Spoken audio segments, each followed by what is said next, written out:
Chris, one thing we haven't talked about yet that I know is a big part of your work is crime and genetic prediction. So one of the social benefits, as you two write about, of our increased knowledge of the human genome is our improved, though, I mean, obviously not infallible, ability to solve crimes. And you reference Gattaca, which is a movie I saw many years ago in a high school biology class, as an example of ways in which this improved knowledge of the genome can be discriminatory or downright dangerous. But what are some of the realistic problems here that you're most worried about? I think I'm on one hand worried, but also hopeful. So I think like most things in the book, there's pros and cons. And the worry is that this could be used to really discriminate against people who have a slightly elevated risk, say for hypertension. They would not be able to get a job to maybe go to space, for example, for astronauts we talk about, or they wouldn't be able to do essentially a seafaring job. Essentially anything that is a potential risk could eliminate their ability to have a job. Or talk about Eddie Curry, the basketball player who was discriminated against based on his genetics. That was before the genome was passed, the bill that prevented discrimination.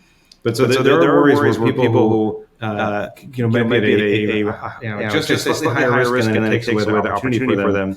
And I think this is actually something that we want to understand the risk. But what's interesting about genetics is it has fundamentally changed in the past 10 years. It used to be, whatever your genetic risk was, that was the genetic shuffle you got at birth.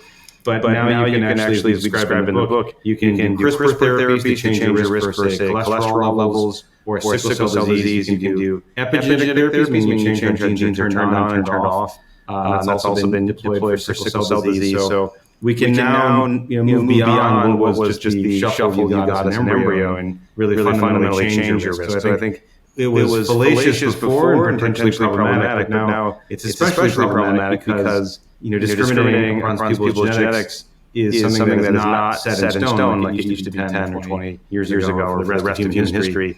There are ways now and technologies today that let us modify that risk or even eliminate that risk, which is extraordinary.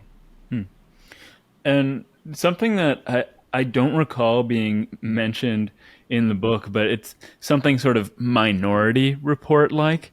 But do people have any interest in trying to use somebody's DNA to predict crimes? Like perhaps see whether some structures in the brain lead people to be more likely to commit violent crimes, something like this. Is this a worry or a possibility, something people are looking at? It's been discussed actually for a good while. It's 15, 20 years as fMRI got more routine to scan people's brains. I mean, in the book we describe a lot of the genetic and molecular methods that basically anything, you leave DNA anywhere and everywhere you go, and use it to track where you've been, or we can even take a swab at the bottom of your shoe and tell you with about 93% accuracy where you came from, which city in the world. So we published work like that. So there is all these little molecular clues on you, in you, and always coming off of you. But I think for the brain, it's taking a while for it to really be. I think it won't be used in court anytime soon. The molecular methods are much more sound, but the brain scanning methods to tell if you're telling a lie or to predict the future are probably pretty far away. But people are trying because the hope would be if someone's lying, you would be able to tell it and have it be unassailable potentially. But I think that'll still be a ways off. But the genetic and the molecular methods to track where you've been, who left blood at the scene of the crime, how old they were, what they look like, that's actually fairly routine and even easy these days. Igor, I'm just curious. I'm trying to get into your head a little bit. When you think about these sorts of things, do they raise, to your mind, questions of investment or future places to put capital? Like police forces might want this sort of technology. Well, of course, there are all kinds of companies working on these kind of technologies, trying to read brainwaves and trying to make predictions of DNA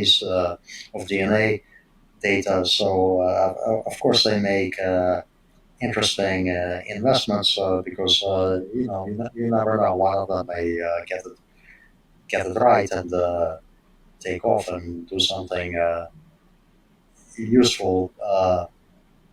But so yeah, yes, the answer is yes. We look at all kinds of companies that do all kinds of predictions and all kinds of uh, areas, and that's just where the world is headed.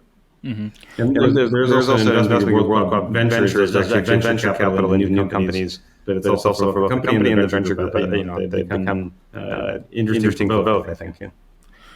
Right. You mentioned that they're interesting companies, and they're interesting not just because the sort of technology is interesting, but I'm not teaching you anything here, but maybe for our listeners who don't know so much about finance, a company like Apple, assuming that stock price is in some rough sense tethered to the size of the company or its market cap, something like this. There's only so much room that Apple can grow. Its stock price isn't going to go up 1,000 times. That's very unlikely because then it'll have a $250 market cap. But a company that is valued at $1 million or $2 million, that can go up 1,000, 10,000 times. So smaller companies with technologies like this that could be hugely promising would be consequently very promising investment vehicles for your venture arm, I'm guessing. In aggregate, with the right risk neutralizations, they do outperform. So yes. Mm-hmm. Good. I'm glad to be on the right track. And Chris, you mentioned looking at DNA on someone's shoe and telling what city they're from. I'd love to hear more about that.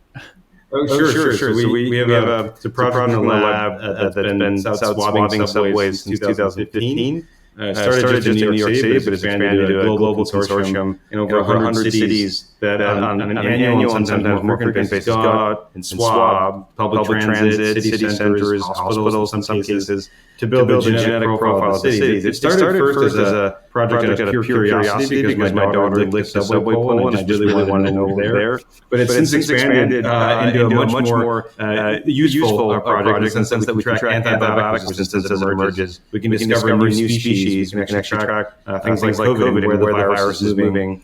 And along the way, there's a forensic capacity because every area of the world has a slightly different biodiversity profile at the macroscopic level, like kangaroos in Australia, but they're not in Canada. The same thing is true at microbial level. Different areas of the world and cities have a unique signature that you can use to build algorithms and say, aha, I can see you have these specific microbes and viruses that are indicative of where you've come from. So we've used this project called Metasub, or the metagenomics of subways and urban biomes, to track sort of the dynamics of the urban environments in which we live. And there was an unexpected and forensic capacity to that data as well. Is it legal to just go out in public and collect random DNA, or is this an area that is just very underregulated since you're the only person on Earth who's interested in doing this?